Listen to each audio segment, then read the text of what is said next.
Excellence, Félix Séguin est dans l'œil du chat. Comment ça va, ça Félix? Ça va très bien, merci. On parlait à bâton rompu, c'est toujours agréable d'ailleurs. Puis, tu sais, David Savard n'est plus là, c'est un goaler. Dvorak est parti remplir son coffre au trésor à Philadelphie. Bon, on n'aurait jamais accoté ça, et avec raison. Yoel Armia n'est plus là non plus. Défensivement, ça magane la moyenne d'une équipe et donc, ça magane le travail des gardiens de but. Il faut le considérer aussi quand on dit les grosses pads ne font pas le travail en arrière. À cela, moi, je dis que ces joueurs-là ne sont plus là, mais on a ajouté des joueurs plus rapides. On a enlevé de la défense pour mettre de la rapidité. Exact. Canadien Caps demain. Tu veux revenir sur le printemps passé et le rififi impliquant Tom Wilson et Josh Anderson. On va voir les images avec grand bonheur. C'est le highlight de cette série-là. Et j'ai des extraits sonores, là, des joueurs qui ont été impliqués dans ce rififi. En fait, c'est même plus du rififi, là. C'est une scène digne de Slapshot, digne de la rivalité Canadien-Bruins quand Chris Nahlin avait sauté sur le banc des Bruins à l'époque. Pour moi, là, c'est une des scènes les plus capotées dans ma carrière. Puis pour les amateurs, moi, le juge de ligne, il disait, hey, Armand, ça n'a aucun bon sens. Ça n'a aucun bon sens. Alors, ce que j'ai fait dans les derniers mois, j'ai parlé à Josh Anderson et j'ai parlé à Pierre-Luc Dubois qui va nous dire quelque chose de cette histoire qu'on ne savait pas. Alors, on peut les écouter. Guys just started circling. I think it started with Dobes, and then Arber came in, and then somehow we got together, and maybe it escalated a little bit farther than we expected, but we just grabbed one another, and next thing you know, we're in the bench, and things happened. Luckily nobody got hurt, and I think the fans enjoyed it. Everyone was loving it. C'était assez fou comme moment. Personne n'avait jamais vu ça. C'était assez spécial. Je pense qu'il y a quelqu'un qui a ramassé les gants de Josh Anderson, qui les a mis dans notre chambre, parce qu'il pensait que c'était à nous. Puis là, on se disait tout, qu'est-ce qu'on fait avec ça?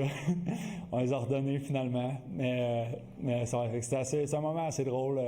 Je pense pas que Tom il riait de ça au moment, mais le reste des gars un peu, On pensait que c'était à nous. Arrête de nous beurrer. Mais j'imagine, hein, le gars logo du club est là, le nom du gars est coup dedans. C'est très complètement bon. pété. Puis Pierre-Luc donc, disait ça a parti avec Dobèche. Ça a parti avec Dobèche.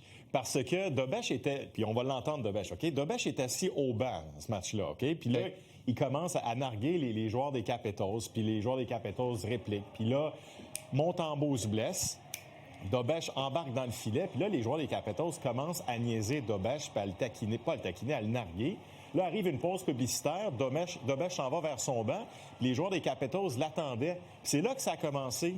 C'est là que Wilson est arrivé, c'est là qu'Anderson est arrivé. Puis Dobèche, vous allez l'entendre, là, si c'était à refaire, là, je pense pas qu'il va renarguer les joueurs des Capitals comme il l'a fait dans la série l'an passé. Non?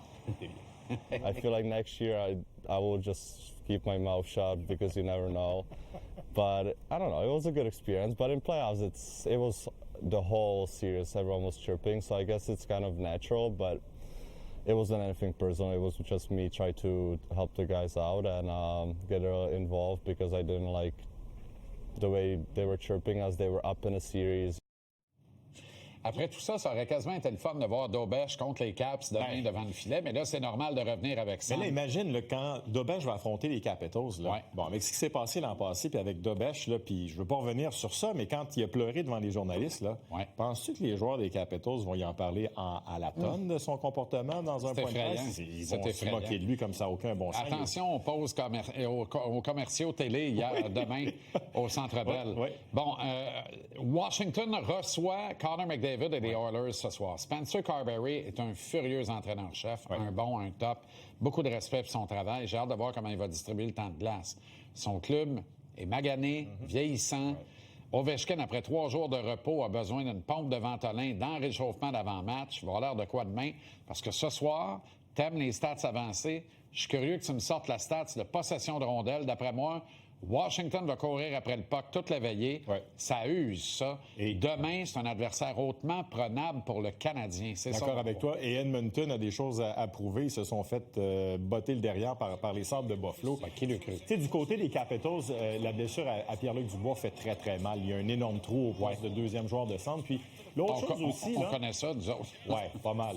Mais l'autre chose aussi, c'est que je pense que l'année passée, là, les Capitals, en même temps, tout le monde ont tous connu leur meilleure saison en carrière. C'était, comme on le dit en bon québécois, full throttle. Il n'y a pas eu de blessés. Tout le monde a livré des performances au sommet de leur art. Puis les Capitals ont fini dans les hauteurs de la Ligue nationale de hockey. Là, cette année, c'est pas tout le monde qui performe. Connor McMichael, ça va pas bien présentement. Hendrix Lapierre, que j'aime beaucoup, n'a pas marqué encore. Là, alors, ça fait en sorte que là, il y a un certain relâchement, il y a des blessés, c'est pas tout le monde qui performe comme il devrait performer. Alors, l'équipe a glissé au classement. C'est comme si cette équipe-là ne pouvait pas avoir de relâchement. Puis là, il y en a un, puis on le voit. Il n'y a pas grand club qui ont droit au relâchement dans ce classement hyper serré. Cette parité imaginée par Bettman et livrée par 32 clubs, c'est extraordinaire. Félix, on te regarde avec grand bonheur ce soir. Merci infiniment. Merci à toi.